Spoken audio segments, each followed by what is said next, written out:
So here we are during the golden hour just before sunset. Another beautiful day to be up on the roof here.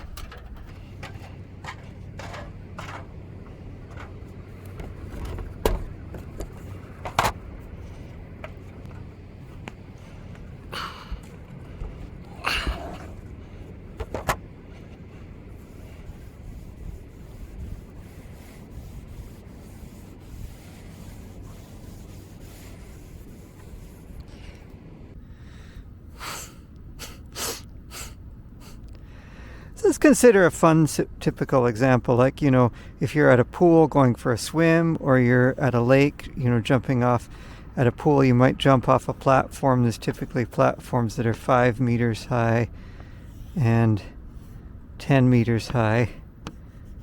And maybe if you go out and jump off a cliff, you might jump off a cliff that's like 20 meters high. And, when you drop an object that falls down into the pool or the lake or whatever, it'll pick up speed. And let's assume that the acceleration due to gravity is about, for simplicity, 10 meters per second squared, which kind of means 10 meters per second every second. So if you look at how fast it's moving, it'll kind of be like this. At the first, if this is velocity, the velocity will be linear, and so 10 meters per second. So at 1 second, after 1 second, it's going at 10 meters per second, and then after 2 seconds, it's going at 20 meters per second, and so on. At 4 seconds,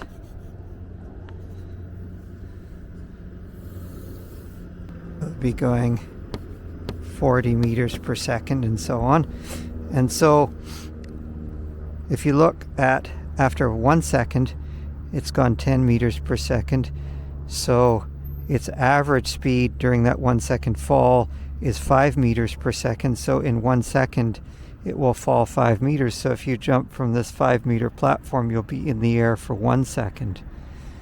And if you jump from the 20 meters, your average is 10 meters per second times 20 meters of height is you're going to be in the air for 2 seconds here. So you can see that the time that you spend in the air is the square root of the height that you jump from. If you jump from 5 meters, you're going to be in the air for 1 second. You've got to go 4 times as high to be in the air for 2 seconds. And so if you jump from 10 meters, you're going to be in the air for the square root of 2 seconds. Square root of 2 times the time that you're in the air from 5 meters. And so this is a graph of velocity, and strictly speaking, what we should really do if we want to make this simpler is this graph. We would say it's in velocity per meter per second, and this is time. And then if we did this in time per second, then we can just label these as numerals, 2, 1, forget putting the seconds on here, 10, it's just 10 and 20. So the idea of a graph is it's simply the union of what's true on the x-axis and the y-axis. So it's a locus of points of truth for both the x and the y. So if this is just time, then this will be 1 second. And it says that when the time equals 1 second, when this axis label equals the tick mark on the axis, it lines up with the truth of this, and says when this one equals the axis label here, it lines up with the truth. So when the axis label equals the tick mark on the y-axis, and the axis label equals the tick mark on the and the x-axis, then that's a locus of points for which these are united true. And so that's kind of what a graph means, the locus of points for which these things are true. So if I take a fun little graph here and make something like, let's say, time in the air, time to fall, or time to fall as a function of how far you jump from. So if we make a table here, and we say that if you jump from 5 meters, your time in the air is 1 second. If you jump from 20 meters, your time in the air is 2 seconds. And if you were from 80 meters, your time in the air is 4 seconds. This is a table, and a table's like a graph. This is time to fall, or this is distance to fall from. This is distance, and this is time to fall from.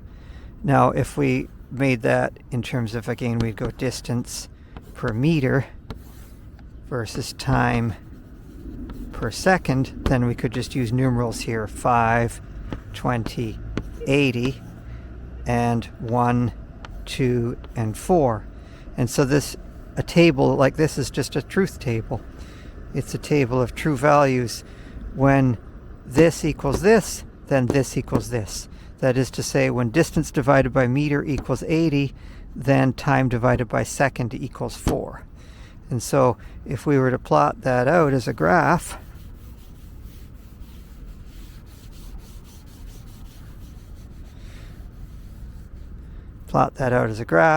we might have something that looks like this.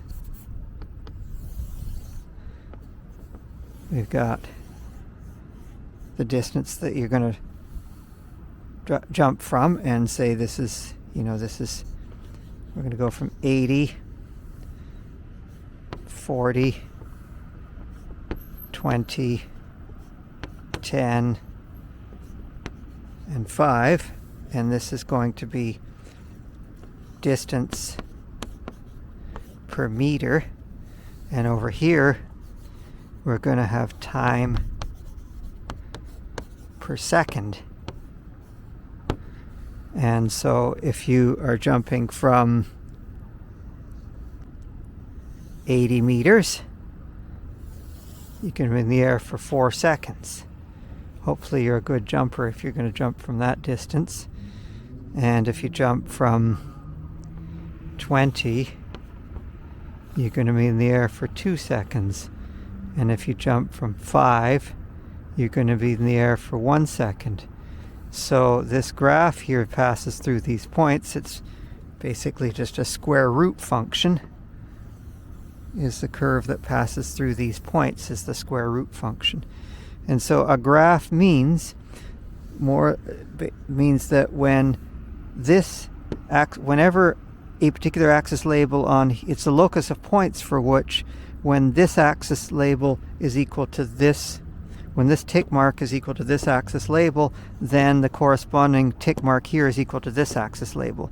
So when distance divided by meters equals 5, that is to say when distance equals 5 meters, because if you multiply both sides of this equation by meter, distance divided by meters equals 5, then time divided by second equals 1.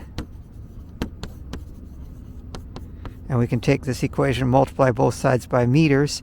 So when distance equals 5 meters, then, and we can take this equation and multiply both sides by seconds, time equals 1 second.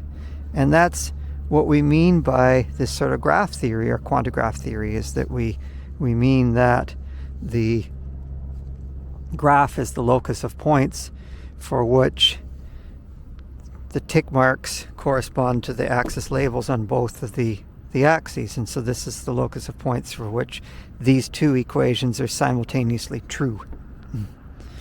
And so that is kind of where all of this quantigraphics comes from. When we said that we had,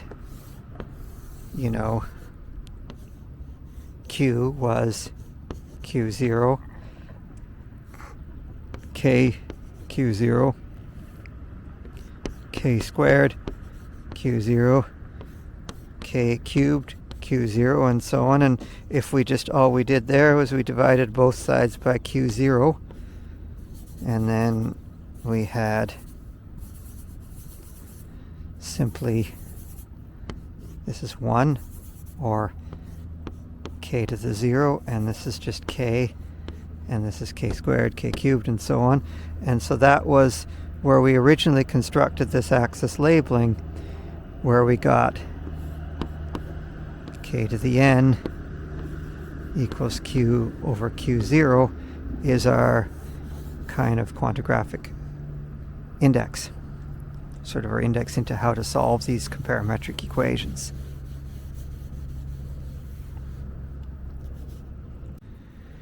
So my chalk stick's getting a little short. Let me see if I've got another, reach in my pocket here and grab another stick of Hagaroma here.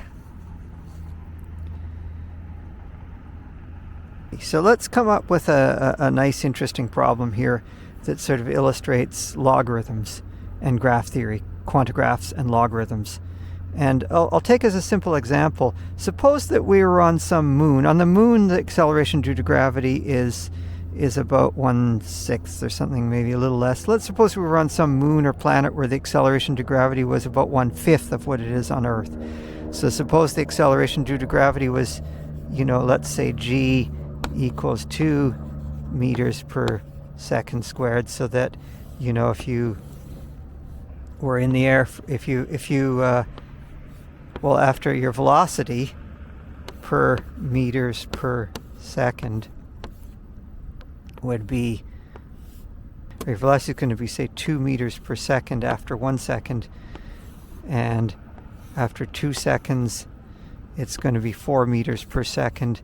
And so if you're dropping from a distance of, let's say you're in the air for 1 second, your velocity is going to go from 0 seconds to 2 seconds. And so your average velocity is going to be 1 meter per second. So if you're in the air for 1 second, you're going to drop 1 meter. And that will make the relationship easy to understand. Like, the numbers will work out easy. I just want really nice, easy numbers. So we're going to plot a graph of the time that you're in the air on this moon surface and or this planet, whatever it is, with 2 meters per second squared acceleration, and the distance that you drop. Yeah, so let's imagine we're on some planet or moon or something in which the acceleration due to gravity is 2 meters per second squared, just to make the numbers work out nice.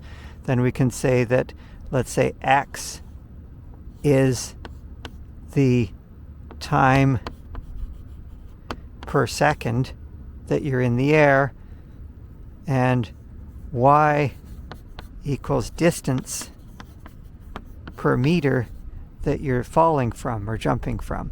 So this is time per second and this is distance per meter, and then we're going to have y equals x squared, because the distance that if you're dropping, if you're falling for twice as long, you're going to drop 4 times as far in terms of your distance. So this will be a really simple relationship. And let's say that we have x here, and then we'll choose numbers, and then I want to look at logarithms. I want to look at log x, and then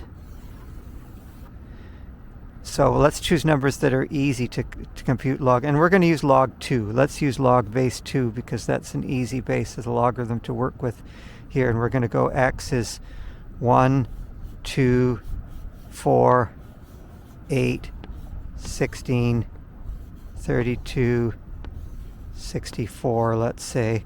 And now the logarithm of x, log of 1 is 0, log of 2 is 1, log of 4 is 2, log of 8 is 3, log of 16 is 4, log of 32 is 5, log of 64 is 6, just the number of bits in that number. And then let's consider here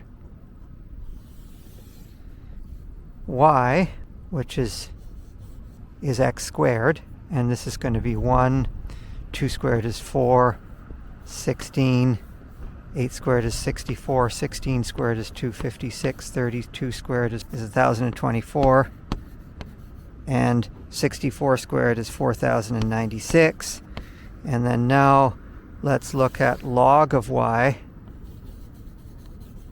Log of y is now the logarithm of 1 is 0, the logarithm of 4 is 2, logarithm of 16, it's like 4 bits, 64 is 6, 256 is 8 bits long, 1024 is 10 bits, 4096 is 12 bits, so the logarithm. Now, if we plot a graph of log y as a function of log x, this is log base 2, by the way, then what we get is a straight line, which is really interesting. We had a power law that y equals x squared, and when we take the graph of it, that log y equals 2 of twice log x. So what we had here is y equals x squared. The distance that you fall is a function of time in the air. So if you're in the air twice as long, you're going to fall 4 times as far. But in the log space, the logarithm is a straight line. So now, how do we think of this problem quantigraphically? And so if we look at this as a graph, what we would have here is we've got x and y. X equals time divided by second, and y equals distance divided by meters, and we've got this square law here. And if we look at it in terms of logarithms, we're going to have a line of slope 2, and we're going to have here the logarithm of time minus the logarithm of seconds, and we're going to have over here on this axis, we're going to have log of distance minus the logarithm of meters. And so again, this is the point, a graph is the point, the locus of points when this is true. So whatever the tick mark is here, it means, and it meets that line somewhere, whatever the tick mark here, it means that the logarithm of time equals the logarithm of seconds, or the time equals that number of seconds, and likewise for the distance. So the same principle applies whether we take logarithms or any other function to coordinate transform those graphs, you know, the quantigraphic principle.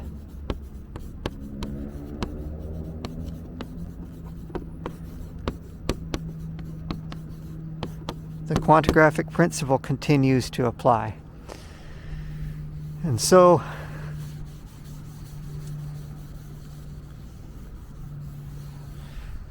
in terms of what we had before, when we had q over q0, let's say, and we had these k, now we can take logs. What we often say is we'll let large q equals log of small q, or we might take, in this case, we might take log of q over q0 equals log of q minus log of q0, and many times these logarithms are going to be base k, so that might be log k of q over q0 equals log k of q minus log k of q0. And so again, we're going to have this, and sometimes we'll call that q minus q0. I sometimes use these capital letters to represent the logarithms of things. So there we have very simple understanding of quantigraph theory.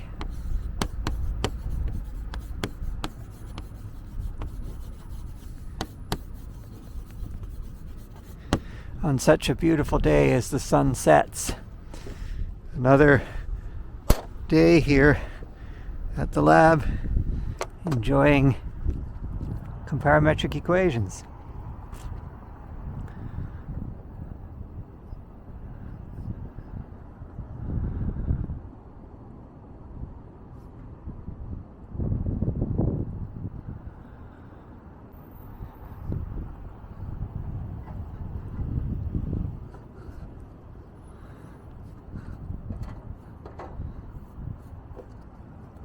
And as the sun sets, the wind speed picks up and it's getting a little cold, so it's time to call it a day, I think.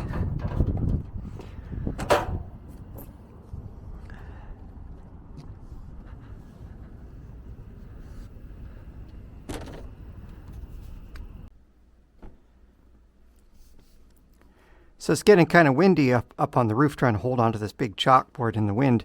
So it makes sense to come back in just as well. What I've got here, if I look on my computer, under graph, for example, we find all kinds of examples how to make graph paper. Here's a good example, graphing, how to graph by hand. And so let's say if I look at that, here's how to graph by hand, and here's a graph showing current. It says current bracket amps and voltage bracket volts, and this is just a resistor. Let's say we have a 50 ohm resistor, and so consider that example.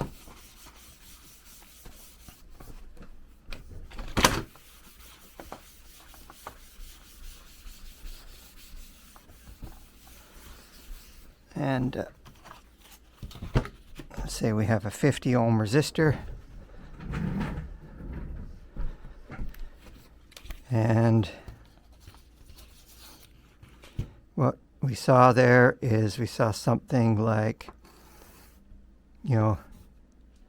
what we saw is current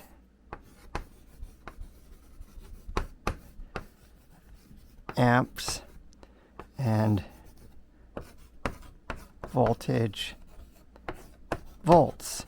Now, the problem with this is that when I have something times something else, like if I have x, y, that means x times y. 2 times 3 is equal to 6, or you can write 2, 3 equals 6. So when I see something in brackets, it means multiply. So in mathematics, when we can be precise, we should be precise. Why be vague when we can be precise? What does current bracket amps mean? I see a lot of these things like this. I see current bracket amps. That's wrong, because this is supposed to be a plot. So I don't want to see current bracket amps or current in amps. That's also wrong. Or current dash looks like a minus sign maybe. Amps. It's not current minus amps. But if you must use English, how about current per amp? That would be totally perfect. That would be quite reasonable to do. And then of course we've got this graph here, and we have, if you put in depending on the voltage, if it's a 50 ohm resistor, then let's say we put 1 amp. To get 1 amp to flow through a 50 ohm resistor, we need 50 volts. And so again, we want to divide through by amps. We want to take, current divided by amp, and is equal to 1. So divide both sides by amps, divide the 1 amp by 1, and so on. So remember, when you have a graph or a table, in a graph it's axis label equals tick mark. When it's a table, it's table title equals entry in the table. So if this was current, this is going to be current, and you could have, 1 amp, 2 amps, 3 amps, or if you're going to, this equals this. So you can divide through by amp, and then divide these out by amp. So it's going to be title equals entry, or axis label equals whatever's on the tick mark. So if you remember that concept from the graph, things will make very logical sense, and we might as well be precise when we can be.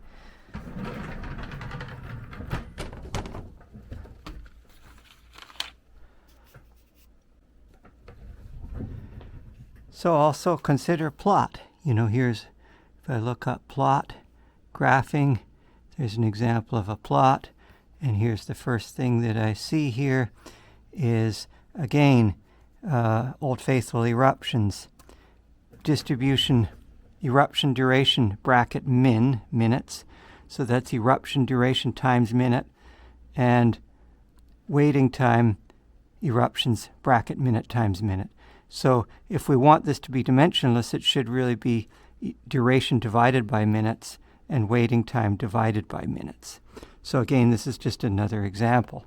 And so if you keep that in mind, if you keep that fundamental principle in mind, you'll always have this very clear, lucid understanding of graphs, plots, tables, and how to transfer back and forth between a comparagraph and a comparametric equation, comparoplots and equations, and tables and equations. If you can transfer back and forth between graphs, tables, and equations, it'll make your life a lot better. So again, remember, we had Q0, KQ0, and so on, K squared Q0, and that was exactly how we got this working, is we simply treat this as an equation. This equals this. We had, if we see that as an equation, we've got k to the n Q0 equals Q, or equivalently, k to the n equals Q over Q0, and or n equals log Q minus log Q0 over log of k. So you can just take these equations and manipulate them. Once you understand graph theory, or quantigraph theory as we'll call it, you can take these functions and understand them and get meaning into any of these things. It makes life a whole lot easier. So please try to be precise when you can be precise, be clear when you can be clear, and it'll make life a lot easier. A lot of things are equations. A lot of things that people don't think are equations are equations. I see a graph as a set of equations. I see a table as a set of equations. If you see the world that way, you'll get a lot more insight. Sometimes very few people really understand how the world works deeply and fundamentally. And as a result, if you can learn how to understand the world deeply and fundamentally, you'll be on the verge of making a lot more new discoveries. And so being able to see the world in these new ways allows us to make new discoveries about the world.